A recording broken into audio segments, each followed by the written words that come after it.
tuned into the 2-Minute Warning, a live stream community conversation pertaining to social and political issues and how we can collectively resolve them. Powered by the Westside Gazette.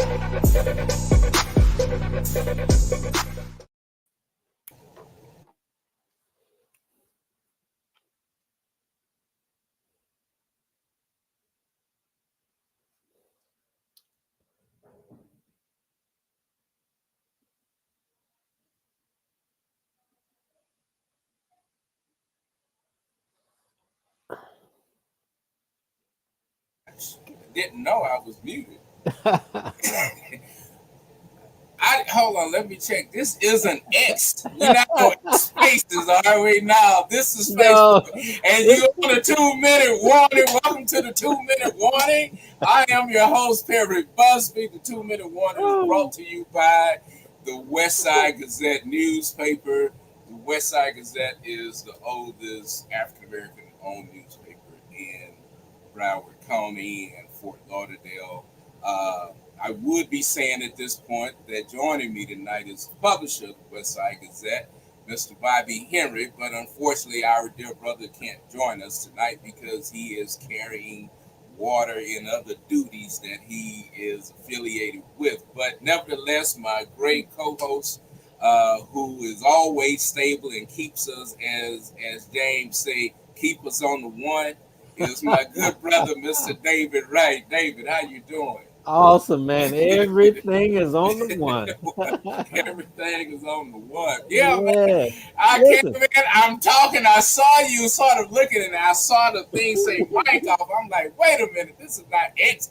We're not going to waste people's time like they did Monday night. We're not going to spend 45 minutes figuring this thing out. But, right. You know, it's been something habitual with that whole platform when they do things. You know, this wasn't the first time. I think DeSantis had that same debacle. Exactly. Yes. So listen, we're up and running. Everything is on the one. Right. And it's just an honor and pleasure to be here with you, my brother. Just share a little bit about what's going on with you, man. I'm glad to see you. Glad to have you here with me tonight.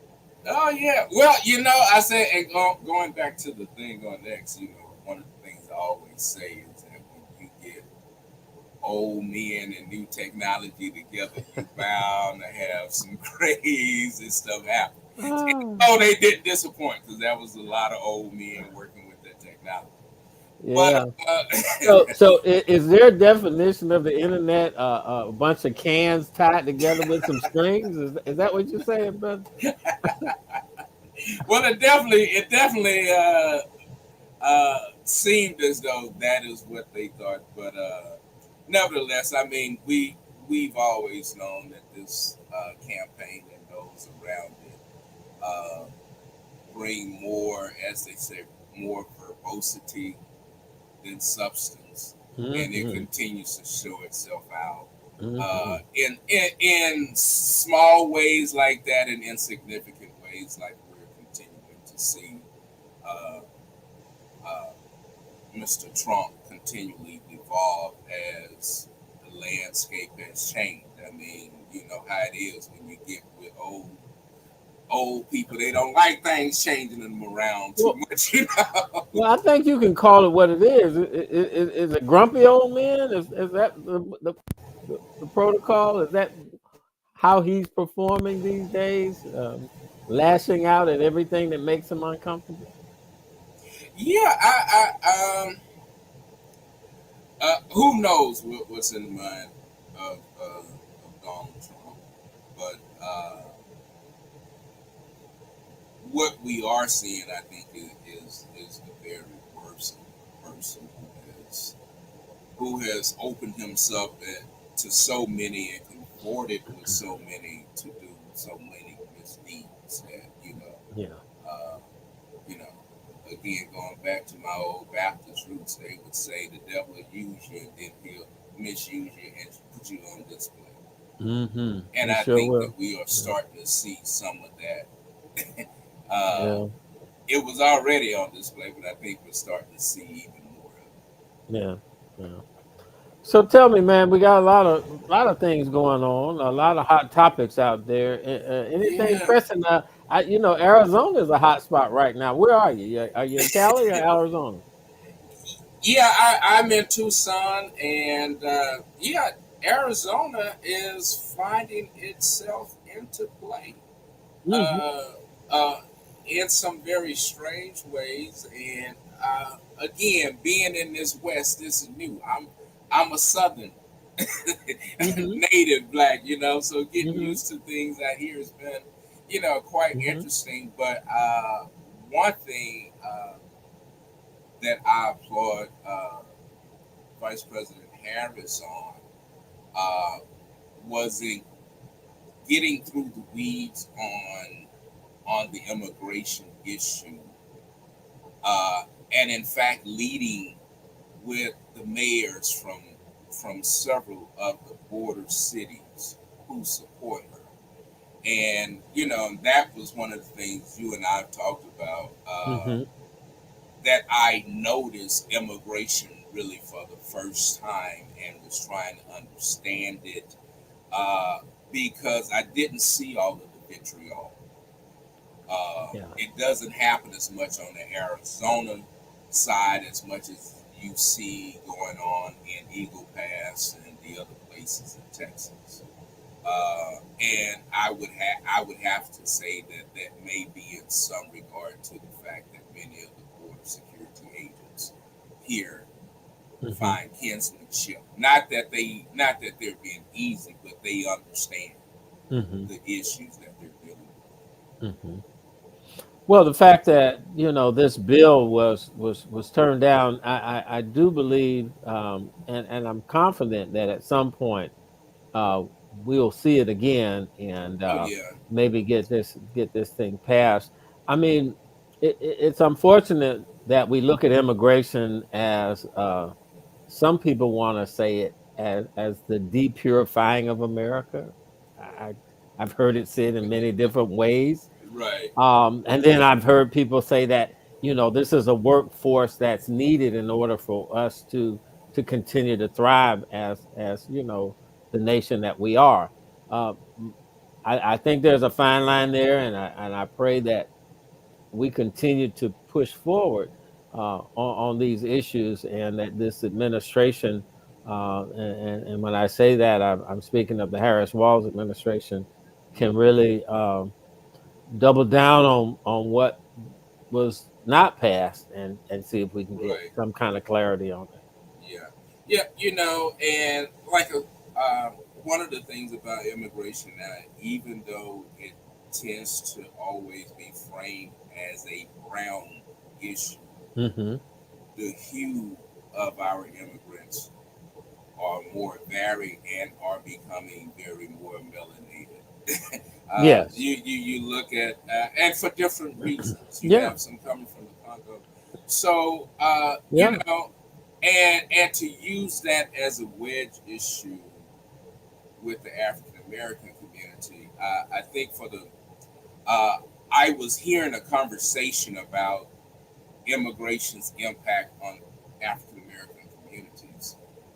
But David, I can remember in the '70s when Vietnamese were first Hmm. coming to boat people, Hmm. and their place, their destination was within black communities, Hmm. and black communities learned to work with them. And yes, it was to strife, uh, but I think we do ourselves a disservice to history if we are not accurate in understanding that every immigrant group has come through the African American community. That is where they were deposited. They were there. They left on the Jewish community, the long history. Starts along the same way, the Hmm. Italians. So let us not get lost in some of this new age fatuation with, well, it's not like this, you're always doing this. Let us embrace who we are. And I Hmm. think that that's what the Harris campaign brings in its multicultural outlook And if I were to be so honest, just to say, we all know, David, what it's like to work with a good white guy. Mm-hmm. Yeah. Yeah. Yeah. And to tie this in though, Perry, when we talk about immigration, so much of that I believe is stemming this whole policy on women's and controlling women's rights and this whole abortion thing, because they're looking to, how can I say, not want to populate the America outside of America, but within. Right. And this is some of the things that we know it's probably not going to happen at the rate we need it to happen, and to build up the workforce and everything we need here to make to for this country to continue to thrive. So being realistic about it, Yeah. not to get in the weeds on that, but we got to think this thing through, and I Right. think a lot Yeah. of folks have not.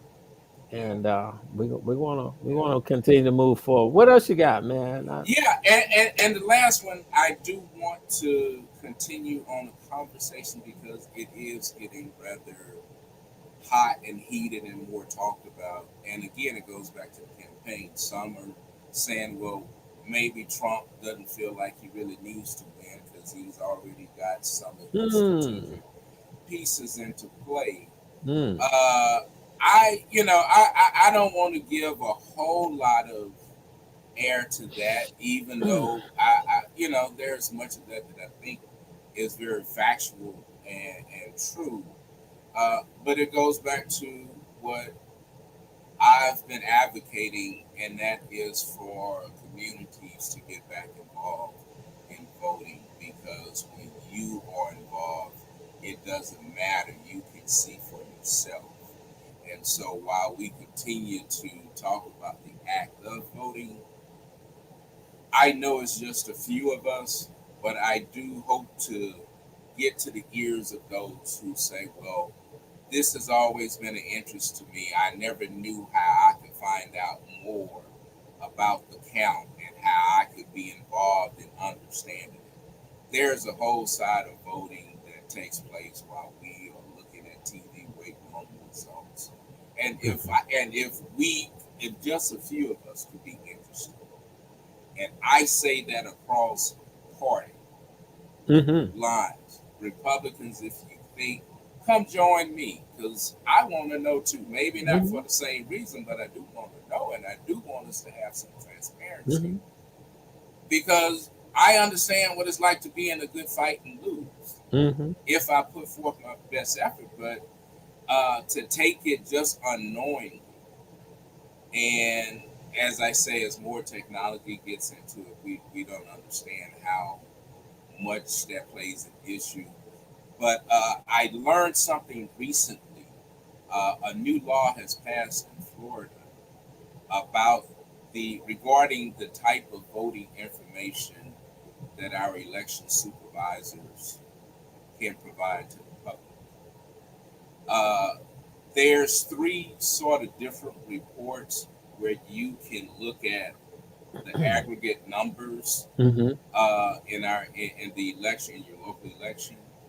Um, the Florida legislator legislature, should I say, um, has outlawed two of those reports and is now leaving us more or less with a summary report, but we are not getting any sort of aggregate data that was once available. And this is in And Florida, that you know of. well, I was requesting. I reached out to the supervisor of elections, who I must say, I they are doing a great job. Mm-hmm. I enjoy what uh, Joe Scott is doing in expanding its outreach, uh, but just to hear their hands tied in a way, because again, it was not that they were not offering the help. Uh, it's just that I learned that some of the public data that was once available uh, for the election results has now been banned from that, and in fact, you can't even ask for it in a push request. So so again, when you hear those little things, I know it's a nuanced issue, but it's a very important issue for people who are on the advocacy side of making sure our elections are as sound as can be. Yeah, and Perry, when I hear you say that again, I know your background and I know how important the data is to you. But again, we want to employ everybody to get involved. We want to employ that. If you have any kind of notion or desire to be engaged in the election process and working for the supervisor of elections office, or just being affiliated with organizations that are out there that want to protect our rights when it comes to voting, uh, especially in this day and age, in this time, we want to encourage you to be a part of it. Again, nonpartisan. It doesn't matter what your party affiliation is. In America, we stand for free and fair elections, and it's important. I've worked in these situations before. I've been uh, at the polls. I've been VST operators and had to run the tape and make sure everybody understands how many votes were counted. And these are the things that we need our public, our general public, to get involved with, and not to be uh, intimidated or pushed aside from wanting to take part of that, especially if you're curious, if you have that passion and you want to be a part of it. Because in these days and times, I think it's important that we see a cross section of people from every walk of life that want to participate in this process. And it's not just about early voting, and it's all about the whole understanding of our electoral process, as well as if you are affiliated with a party, how can you enhance what your party is doing in a positive way, and galvanizing and engaging others to Exactly. vote. We want everybody voices to be heard. That's the American way. You're a resident, you're a citizen of the United States of America. Your voice should be heard. And then we want to educate you. We want to make sure you're understanding the process so that, and I can go on and on, period. Don't get me going Right, on my right. soapbox. It is a But passionate but but issue. it has to be. It's not just Yeah, about voting. We have to take it a little deeper than that, right. and Yeah, and we do have to understand that it's about all of us. yeah. It's about all of us. It's not free and fair if we don't all participate. It can be one sided, and we have to know that's what we're here. That's why we're here. Right. And it would help also. Well, let me preface this in saying that that was not intended for an audience of people who are not and not Right, involved in voting. right, right. Um, I have been discouraged so many times that I wanted to walk away from this, Mm-hmm. only to say, well, let me not blame the outcome on others. Maybe I'm not doing something. Mm-hmm. And so I try to come back and give it another shot, maybe looking at things a little differently. Because for once, I have to admit, I do feel like this is the one Mm-hmm. election where I have to put it all on the line. All on the line. And one of the ways is, and I know we got to move on, but if I could just leave you with this, we all remember, especially in Florida in 2020, and the hanging chads, and 2000. Mm-hmm. and and the big discussion on the voters' intent, Mm-hmm. and we all remember chat ballots being, weighed to make sure that the voters' intent was recognized. Mm-hmm. Uh, they would have us believe that now technology has improved that, but I have to be honest. we're at a point where the voters' intent can very much be bypassed and never looked at. And that is alarming. And I don't say that to be an alarmist. It's a fact. It's a fact, yeah. Because now we've taken that one process where we were looking and weighing and said, oh, the computer is unbiased. But the computer also doesn't see things the way we see it.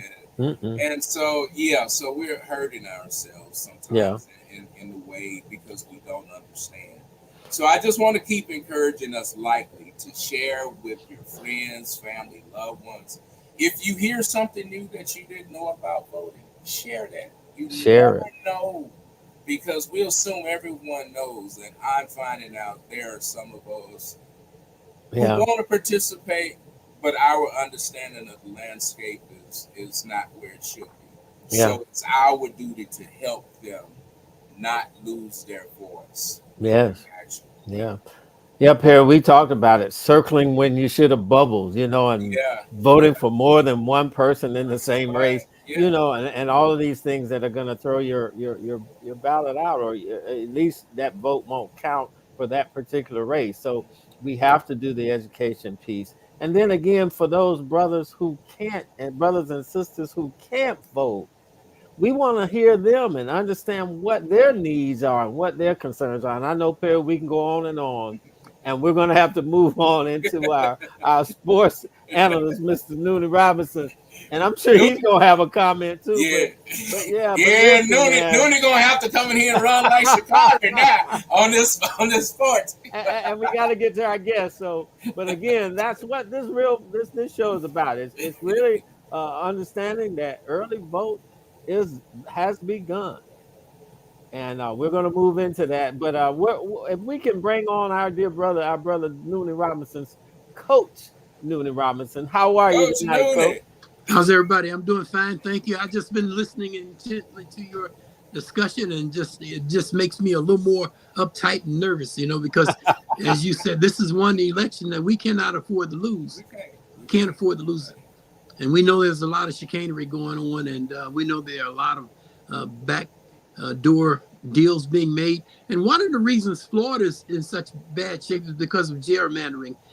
Why in a state that has so many Democrats do the Republicans have all the electoral power in terms of the Congress, the Senate, and the governor? It's something really strange that needs to be looked at. More people need to get involved and understand that their lives are at stake in this.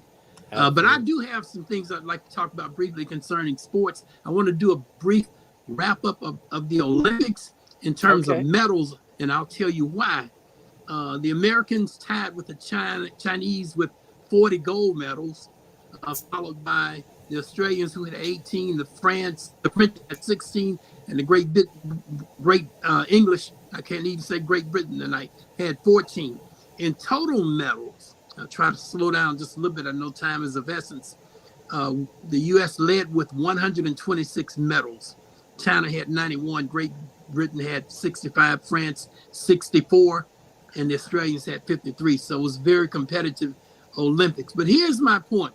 We should have had at least 41. I'll tell you why. Since 2004, the Americans have botched the 4x1 100 relay. I can't for the life of me understand why. The U.S. was disqualified in both the 2012 and 2016 Summer Games, while not making the final race in either the 2008 or 2020 games, and failed at handoffs in 2008, 2016, 2020, and 2024. So we're talking about 4 consecutive Olympics where some of the fastest people in the world could not execute a simple handoff of baton, causing disqualification. And it really bothers me. And I just came up with maybe a few reasons why that happened. First, maybe coaching, or it may be a lack of practice, and that has to do with coaching also, a preparation. Also, sometimes we just put people in because of their speed, thinking that it's going to all work out. I coached high school track after several years in football, and we taught a certain technique where you had hand stick, and you didn't move that hand until that stick was in the hand. You squeezed it and you kept going, not reaching back like some of us have done. And so there's something dreadfully wrong with that system. It needs to And be straightened out. Okay, let me move on to Miss Jordan Childs.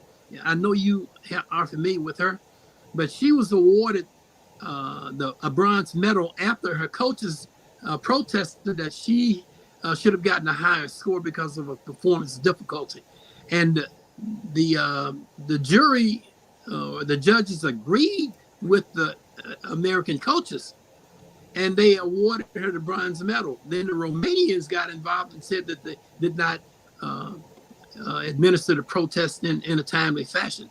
They were 4 seconds past the 1 minute allotted time, which really was kind of strange. And so they, the judge, I think it's the Court of Appeals, or the International Court of Appeals, decided that the Romanians were correct, and they took the bronze medal away from Jordan again. And so right now it's at a standstill. But here's the upshot. She has received so much distasteful and derogatory comments based on her. Looks like we lost Brother Noonan.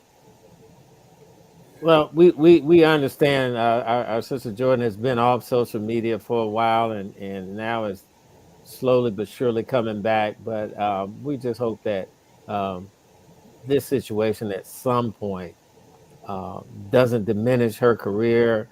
She's an awesome gymnast. She's on one of the best teams we've ever had in America, and we know that she's going to be able to bounce back from that. But because we lost Brother Noonan, we do want to bring in our dear brother, the publisher. He's standing by. Let me just check with our producers and see if he's available. There he is, our dear brother, You know, Mr. Bobby Henry Sr. How are you, sir? I'm terrific and getting better. But I must say this: I am listening intently to the conversation and to the manner of which you guys are carrying yourself, conducting yourself. I think it's great. I really want to give you kudos for the manner in which you're making this presentation, as well as the information that you're presenting. You don't get a chance to really look at what you're doing, and so when you can sit back and see it, I think you guys are doing a great job. And I do want to say how important it is for us to be engaged in the entire voting process. I'm here in Minneapolis, Minnesota, getting ready for a celebration of a black newspaper that's been around for 90 years. And what I'm hearing here on the streets and what I'm witnessing is the fact that this election and the election process is one that we cannot sit on the sidelines on this one. I was even engaged with a Somalian brother that was well in tune with the democratic process and the need for us to be engaged. So I am elated over the fact of what you're doing there in Broward County, and I just say keep doing what you're doing. Be as informed as you can with all of the voting things that are happening. I know you got several voting outreaches that are going on in the community, and just get involved and stay involved.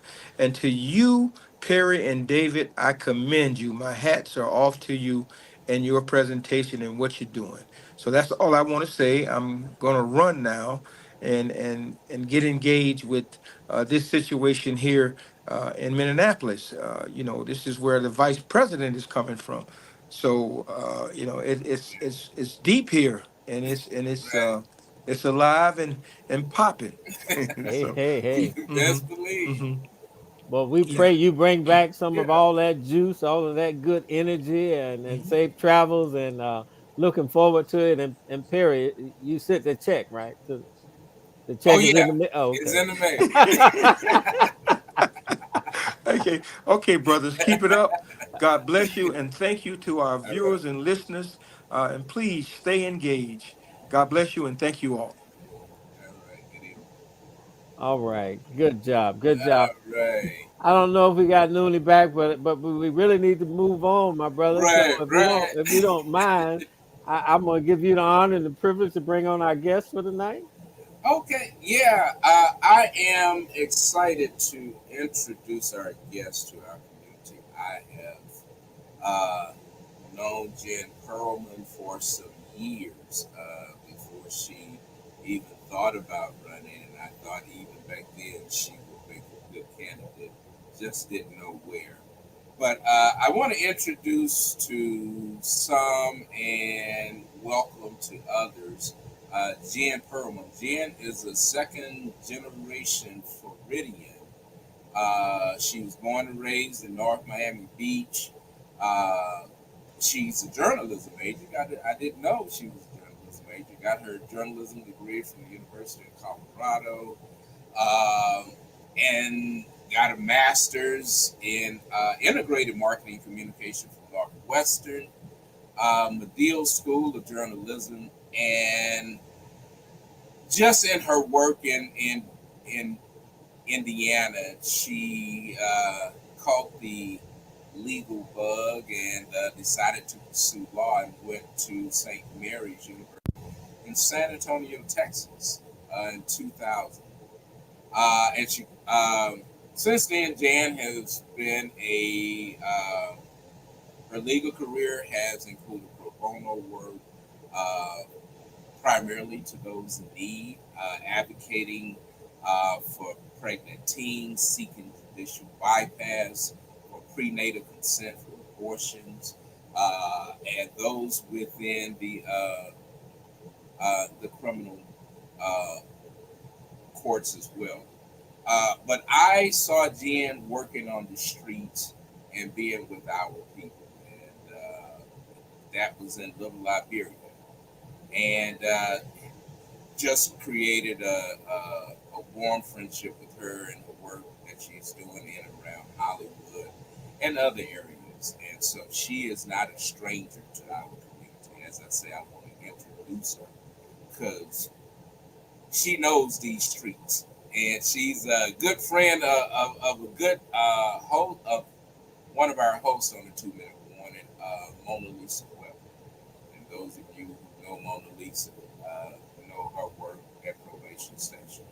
And so I say all of that to introduce to you Miss Jen Perelman. Jen is running for Congressional District 22 against 25. 25. Okay, 5. That's right. Against Congresswoman Debbie Wasserman Schultz, and we will have a good time discussing that as well as other issues.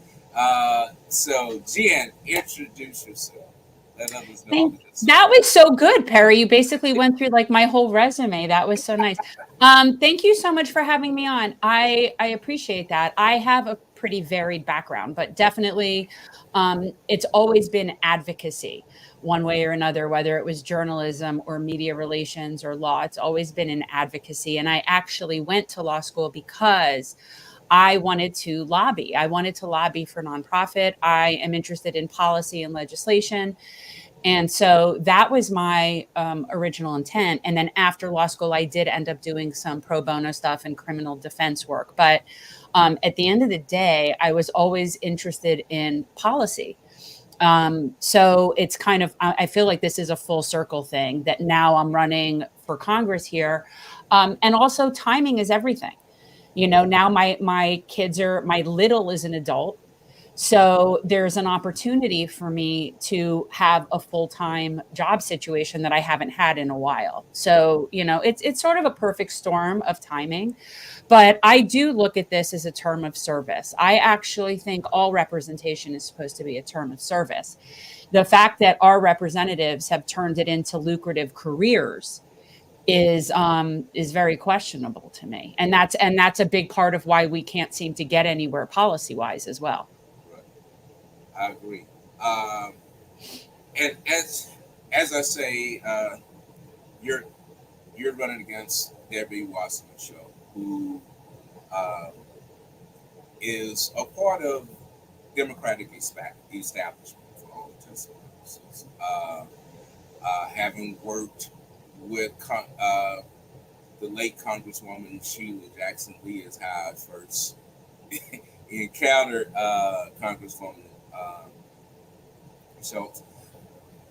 But you two are in a very interesting race in that you are both Jewish women, both seeing a conflict in the homeland and coming back with some very different results in a community Yes. that is right in the throes of this conflict. Your district includes Sunrise, parts of Plantation, Davie, where there's a large Muslim population and voting group. So tell me, what are you seeing in your community, and how do you plan on helping to ease these tensions that we sometimes don't see? We'll see the Israel-Gaza, and we may see some bad actor do something, maliciously to a synagogue, to a place of worship. But this is affecting families within our communities in a very different way. So explain to us what you've been seeing and how your leadership will help in these times. So this is a really key issue, specifically based on what's going on right now in Gaza, in the West Bank. But so my background is very nuanced in this, because I was actually raised Zionist and grew up believing that Israel was basically the only safe place for Jews, and that if Israel wasn't safe, then Jews wouldn't be safe, and very propagandized. And I actually had my bat mitzvah in Israel. So I have family that live in the old city in Jerusalem. And so there's I can't remember a time when I haven't had some sort of personal connection to Israel. And over the past 15 years, my position on this has changed pretty dramatically. It happened gradually, but now it's dramatically different. And so where Debbie and I are completely opposite. Debbie is still is a staunch Zionist, or at least, well, she's taken close to $1 million from AIPAC. So I don't know if her position is ideological or financial, but regardless, she supports the Zionist program. If I can you please explain AIPAC to our listeners who may not be familiar with AIPAC, and even AIPAC, and including AIPAC's influence in at least two other Congress people of color, Jamal Bowman and Cori Bush in St. Louis, who they were the funding sources behind their defeats in their primaries. So explain to our audience AIPAC. Sure. So AIPAC is the American Israel Political Affairs Committee. And essentially, it's a lobbying organization that has paid for a good amount of our congresspeople through substantial donations. Like I said, my congresswoman alone has taken close to $1 million from AIPAC, and the number varies, but with very few exceptions. In fact, I don't think there's a Republican that doesn't take AIPAC money. There are a handful of Democrats that don't. There are, but most people in Congress are somehow getting money from that particular lobby or another arm of the Israel lobby. AIPAC is just one part of the Israel lobby. The Israel lobby is very massive, and it has exerted an inordinate amount of control. And most brazenly lately was them putting up, they had said this election cycle they were going to put up $100 million to take down the incumbents in Congress that have been proponents of ceasefire and have supported nonviolent actions like BDS. So this election cycle, they were able to, with all their funding, unseat Jamal Bowman in New York and Cori Bush in St. Louis. And the truth is, it shouldn't matter to us what interest it was that was doing that. The fact that any interest that is special interest, corporate interest, that isn't representing the majority of constituents in that district, is having that big of an influence in elections should be concerning. It doesn't really matter what I mean, look, if it was like the Rainbows and Unicorns lobby and all they wanted to do was hand out free food and everything to people, okay, fine. But at the end of the day, we know that's not how this works. So the incumbent that I'm running against is very heavily supported by the Israel lobby. She is still will post pictures of herself with Benjamin Netanyahu. She has doubled, tripled, quadrupled down. She is the congressperson that has led the resolution in the House that any anti-Zionism is in fact anti-Semitism. She is a proponent of censorship accordingly. And the truth is, she's been a proponent of censorship with other issues in the past. This is just the current one. I mean, if it doesn't go along with the narrative, she will find a way to stifle that speech. So we're as far apart as possible. And I have been at numerous ceasefire protests. I am a very strong supporter of Palestinian self-determination. I do not believe in the viability of two states. I am certain that it was never meant to be a real thing and was always used by the Zionists as a talking point. And that's something that now liberal Zionists say to sort of just like placate the conversation. But you cannot have an ethno-state without an ethno-cleanse. It's that simple. And so if you're supporting an ethno-state, that means you are by definition supporting an ethno-cleanse. And I'm just never going to be with that. Great. And in terms of your community, again, we're not going to beat around the bush.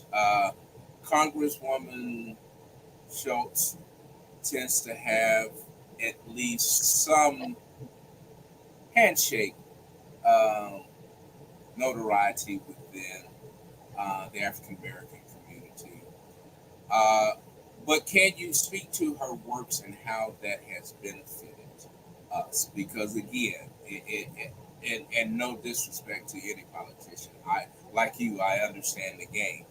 I understood that Congresswoman Sheila Jackson Lee made it a point to attend funerals because of what that meant inside the Black community and how that established a voice of looking as though I'm there, but not really sometimes being there.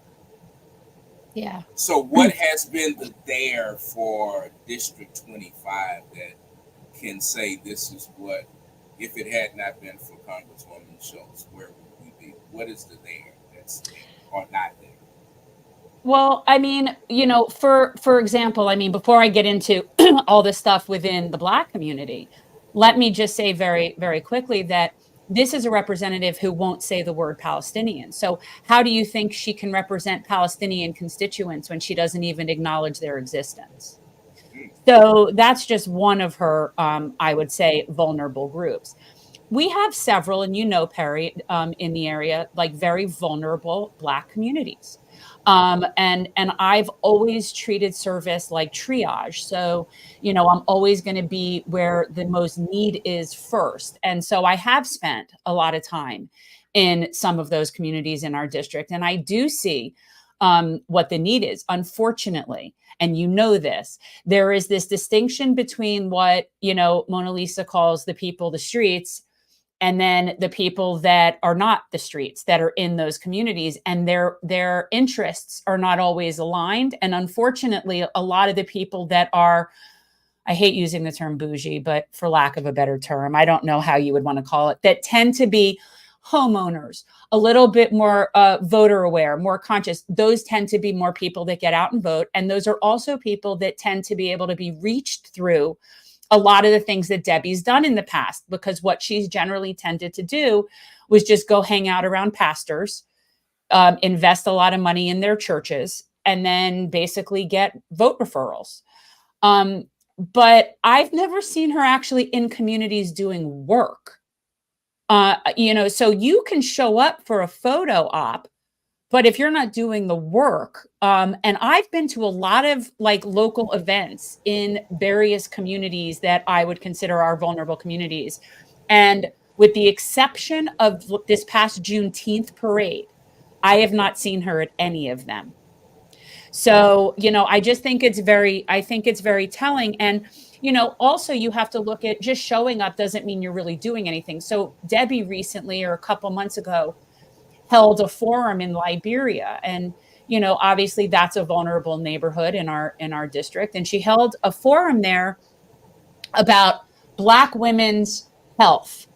Okay. And the irony is, this is someone who's voted against single payer or universal health care 3 times. So you can hold a forum on Black health and invite women to come and sit there. But if you're voting against them having health care, then I don't know how much you're really demonstrating that you care if they have health care, as much as you want a picture taken having a forum about health care in their community. So I suggest that you have to both look at where she has shown up, but you also have to look at the policies that she has supported. And I would suggest that a lot of them are contradictory to what she probably says when she shows up.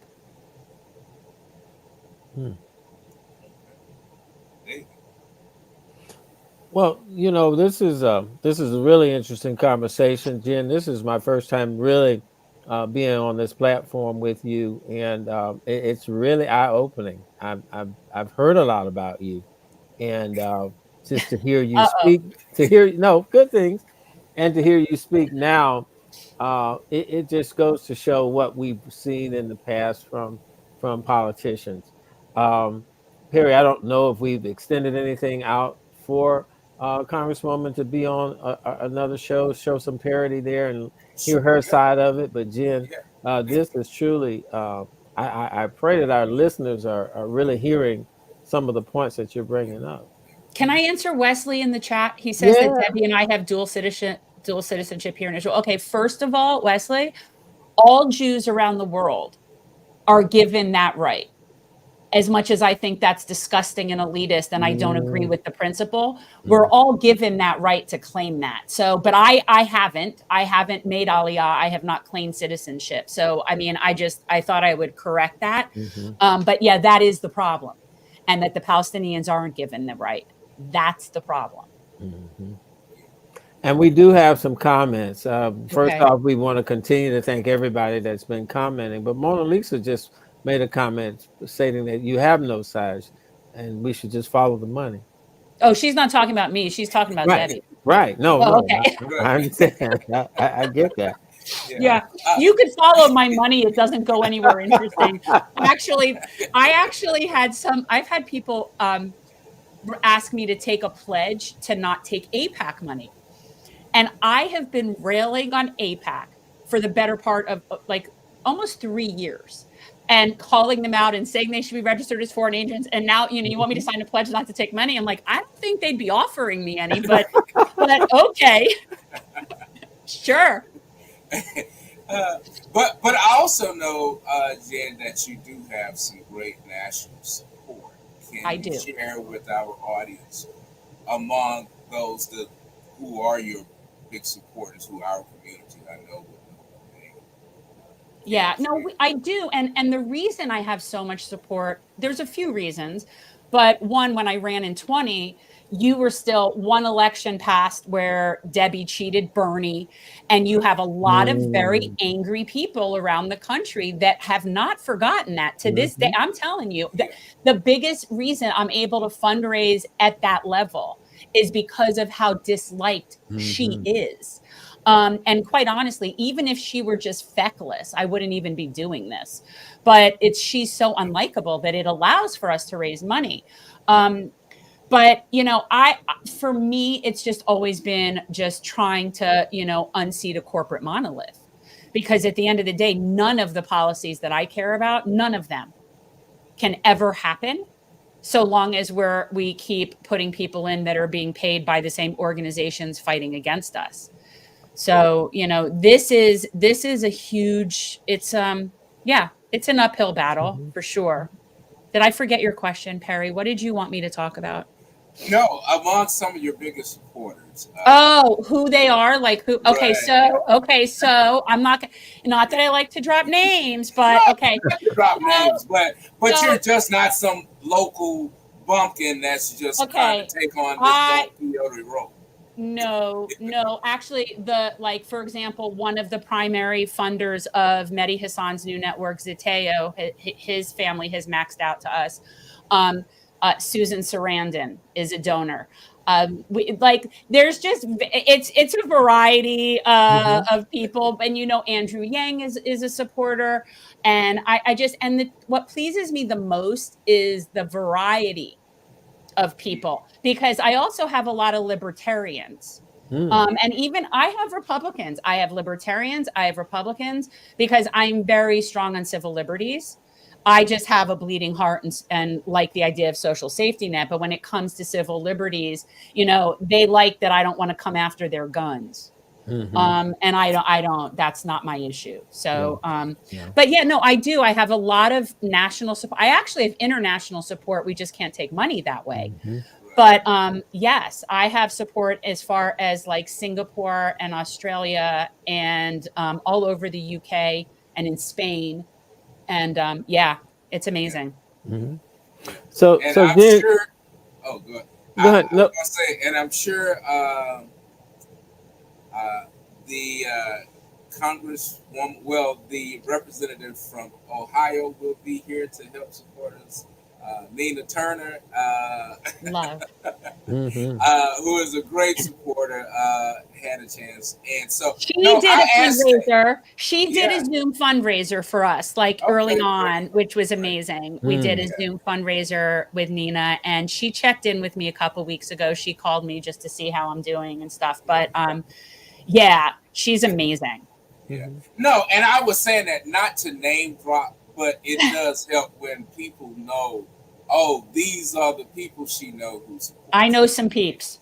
Yeah. I do. I know some peeps. I do. I know some peeps. I don't normally drop names, but occasionally it'll come up.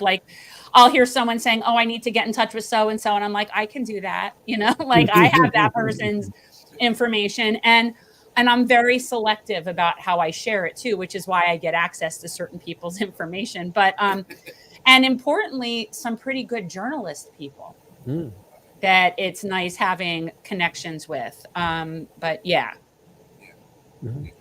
So Jen, part of my question was you spoke early on, and it kind of led me to think that you were insinuating something in reference to term limits for that particular office. Can you expand on that? Sure. So my opinion on term limits has always been I can see both sides of that argument. I really can, but I also recognize that the majority of people do support term limits.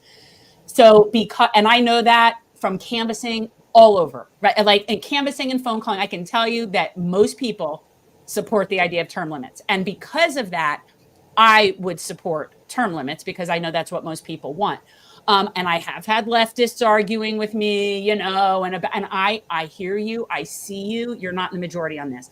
So I did sign a pledge with the U.S. Term Limits Organization. The two Republicans that are actually running in this district also have signed it. Of course, Debbie hasn't. But so I have signed a term limit pledge, but I do also see the other side of that argument.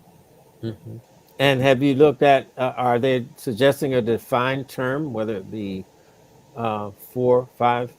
Yeah, the one that I did, the organization's called U.S. Term Limits. They're a national organization, and it's for 3 House terms, 2 Senate terms is what it is. So what is that? So 6 and 12, so 18. Okay. So, which is plenty. Don't even, and honestly, that's a gift. So, but yeah, I believe that's what's in their proposed amendment. All right. And I know we're about to wrap up, but Jen, also want to let our audience know that you do a weekly or several days a week podcast called Generational Change, which is great topics and discussion. You and Peter, can you, if you want to share that? Oh yeah. No, I'm happy to. Actually, that's what we created from the 20 campaign. So after when I ran in 20 and we lost, but we did well, I had this huge platform and I didn't want to get rid of the platform because I felt like we can actually do something with this. So I converted it into a podcast called Generational Change with a J. And yes, that was Peter's idea, not mine. But anyway, Generational Change. And right now we're not, because we're in campaign mode for another week. So we're sort of all off schedule. But for like over 3.5 years, we are twice weekly live streams. We have long form interviews. We in all different topics, guests, politicians. We have, honestly, I've used it as nothing but an excuse to meet really cool people. I'll read something I really like and I'll say, Peter, get this guy on the show, and people will come. Now, if I didn't have a show, it would be creepy to just call them up and be like, hey, Jen wants to talk to you. So I realized that in order to get people, and I've had some of the smartest people, in different topics that have come. I've had General Wesley Clark on my show. I've had Oliver Stone on my show. I've had like crazy cool people that I've had on my show. And I've learned so much. And that was what I spent the past 3.5 years doing, was feeding my brain. And so, but right now, sadly, I am not doing, I can't, like, I'm too fried to sit and focus, but I am planning on keeping my podcast. And guys, we're on YouTube and we are on Spotify and whatever the Apple one is. Mm-hmm. And yeah, check out Generational Change. We have so much good content on there. Awesome. Awesome. So yeah, we're right there at the top of the hour. And I guess, Jen, if you had any closing remarks or anything you wanted our listening and viewing audience to know, what would you want to tell them? Take your time. I would want, yeah, no, it's hard because it's hard right now. I feel like things are really hard for most people. Most people are in a really not so good way right now. And I recognize that. And it's hard for people to be inspired. And it's especially hard for people to be inspired to vote when they look at this and they realize their lives haven't gotten materially better from participating in the past, or things are just so extra bad right now. And I want to give a little ounce of inspiration, which is that, first of all, a very small amount of our issues are what are going to be solved electorally. So that's sort of like the first thing. That's part of it. But where we need to find the greatest amount of inspiration is what we're seeing on the ground that's rising up. And we are seeing a populist uprising. We're seeing a huge movement in labor, which is huge right now. We all need to sort of be recognizing that where we have come, even over the past 5 years, even talking about things like single payer healthcare. So we have made a lot of progress. But what I want people to really know is that once you vote for someone, you're still not done. Because when you elect somebody into office, you still need to be the power on the outside. Because this is what I keep thinking about when people say to me, well, what are you going to do there? Not a whole lot, policy-wise, not a whole lot. I will definitely be an island. But I'll tell you what, if there's 1 million people standing outside of the building yelling for healthcare, it sure makes me have a lot more power inside that building if people on the outside are being as demanding. So I just don't want people to, one, put all their hope in electoral politics, but two, not feel discouraged that we are making progress. But it's got to be the outside and inside together. That's my message. Mm-hmm. And and for our audience, even if they may not live within the boundaries, can you please describe the boundaries? And audience, if you have friends and family that live in that area, at least share with them what you witnessed tonight and say, hey, I think you need to look at this option you have now, because so many of our people, are low informed voters. Some are marginally informed. And I know for many of us, we are the source for who do I vote for? Or where do I go? We are the source. So that's why I wanted to introduce you, because this show is surrounded by some moderate influencers and people who have voices. So I want them to be able to say to their friends, there's someone running in your district, because right now all of the air in the room is at the top of the ticket. I know. And that's very frustrating because, and you know that the most work we're ever going to get done that's going to help is going to be local. And the majority of stuff that we need to help people really is more local. And most people don't even vote down ballot, which is very frustrating. But so Florida's 25th district is the southern portion. It's like the southern half of Broward County. So we no longer have Sunrise. We have half of Plantation. We have everything from Weston all the way across to Hallandale Beach and in between. And now we have West Miramar. So we are Weston, Cooper City, Davie, Hollywood, Pembroke Pines, Dania Beach, Hallandale Beach, and a little portion of Fort Lauderdale that's like southwest of the airport, like Marina Mile, that sort of area in there of Fort Lauderdale. But yeah, and this is still an uphill battle. We need help. We need donations. We need people to come out and vote. Early voting has started. We need people to be voting, because it's one thing to say you like something. It's another thing to actually go vote. Yeah. Okay, David. Well, I gotta say, I'm impressed. This has been an outstanding show, Jen. I am so glad Perry finally was able to get you on. And please don't ever be a stranger to the 2-minute warning. No, I'd come back. This is the first time I've been invited, Perry. No one ever invited me before. I know, and we both knew of each other's podcasts, and we were both going, I'm too modest to say. I've had you on. No, I haven't. No, I haven't been on. Are you sure? Right. We're both 3 years old. You started Generation Change when 2-minute warning started. We're both. I thought I had you on. All right. Well, we're going to have to rectify that.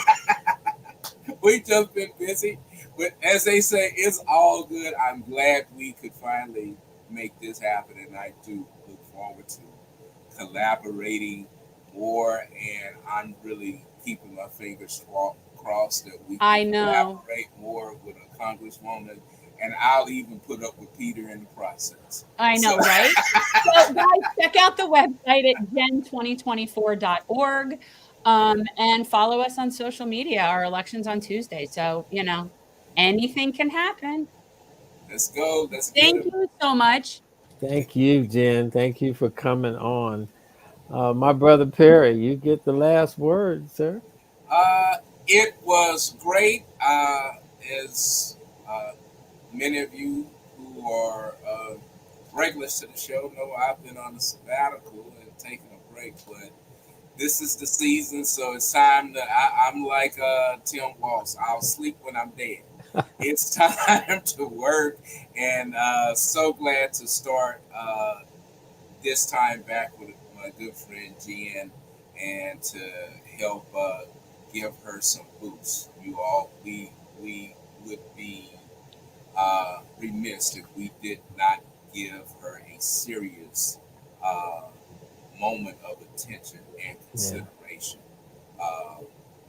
These votes that are so precious, I keep saying you have to ask myself in these terms, how much authority do I want to give you over my life?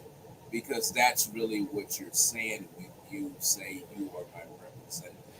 You are my voice. And if their voice is not strong, if their voice is distorted, then I've given away a vote. And I have to be honest. There's been years where I've given away some votes. I do. I regret some votes. Yeah. And that's why I work diligently to try to help, because we are not in this precarious position for nothing. When we have representatives that do not connect with our constituency, we are no better than Republicans in any of these extremist groups. We are being led by the minority. And I'm a majority guy. Even if I'm not in the majority. I understand the majority rule. So let us at least practice what we preach. In all things that are godly and honorable, and voting is a godly and honorable task, and it's a right. So I leave you with that. Please exercise your right judiciously invest in not just your future, but our kids' future. They depend on. On that note, ladies and gentlemen, good night. Thank you. Bye, guys.